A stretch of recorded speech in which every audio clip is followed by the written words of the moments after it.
നാളത്തെ ഓണം ബമ്പർ നറുക്കെടുപ്പ് മാറ്റിവെച്ചു. അടുത്ത മാസം 4-ലേക്കാണ് മാറ്റിവെച്ചത്.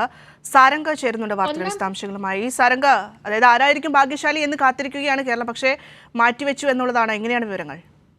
ഭദ്ര, നാളെ സംസ്ഥാനത്ത് നടക്കാനിരുന്ന ഓണം ബമ്പർ, തിരുവോണം ബമ്പർ നറുക്കെടുപ്പ് മാറ്റി വെച്ചിരിക്കുന്നു എന്നുള്ള വാർത്തയാണ് പുറത്തു വരുന്നത്.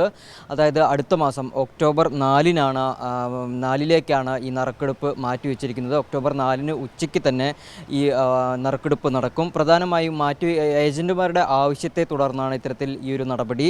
പ്രധാനമായും ഈ കേന്ദ്ര സർക്കാർ ഇത്തരത്തിൽ കൊണ്ടുവന്നിട്ടുള്ള GST പരിഷ്കരണം വലിയ രീതിയിൽ ബാധിച്ചിരുന്നു. അതുകൊണ്ട് തന്നെ അതിൻ്റെ ഒരു പരിഷ്കരണം ഈ 21-ാം കൂടി പുതിയ പരിഷ്കരണം 21-ാം തീയതി മുതൽ നടപ്പിലാക്കിയിരുന്നു. അതുകൊണ്ട് തന്നെ ഈ ടിക്കറ്റ് വിൽപ്പനയിൽ ചെറിയ രീതിയിൽ, അതായത് ടിക്കറ്റ് വിൽപ്പനയിൽ ചെറിയ രീതിയിൽ പ്രതിസന്ധി ഉണ്ടായിരുന്നു. ടിക്കറ്റ് വിറ്റ് പോകാത്ത ഒരു സാഹചര്യം കൂടി കണക്കിലെടുത്താണ് ഇത്തരത്തിൽ ഏജന്റുമാർ ഈ ആവശ്യം മുന്നോട്ട് വെച്ചിട്ടുള്ളത്.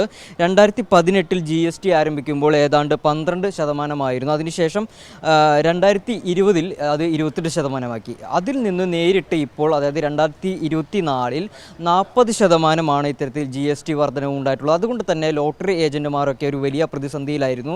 ഈ കാര്യങ്ങളൊക്കെ ചൂണ്ടിക്കാണിച്ചുകൊണ്ട് തന്നെ ലോട്ടറി ഏജന്റുമാരുടെ ഭാഗത്തു നിന്നും വലിയ പ്രതിഷേധങ്ങളും ശക്തമായ സമരങ്ങളും ഒക്കെ ഉണ്ടായിരുന്നു. എന്നിട്ട് പോലും കേന്ദ്ര സർക്കാർ ഈ ഒരു പരിഷ്കരണത്തിൽ നിന്ന് യാതൊരു വിധത്തിലും മാറാൻ തയ്യാറായിട്ടില്ല എന്നുള്ളതാണ്. അത്തരത്തിലുള്ള ഒരു നടപടി തന്നെയാണ് വീണ്ടും ഈ ഒരു പ്രതിസന്ധിയിലേക്ക് നയിച്ചിരിക്കുന്നത്. അതുകൊണ്ട് തന്നെയാണ് ഈ ഏജന്റുമാർ ഈ നറുക്കെടുപ്പ് മാറ്റിവെക്കണമെന്ന ആവശ്യം മുന്നോട്ട് വെച്ചത്. ഭദ്ര. ശരി സാരംഗ്.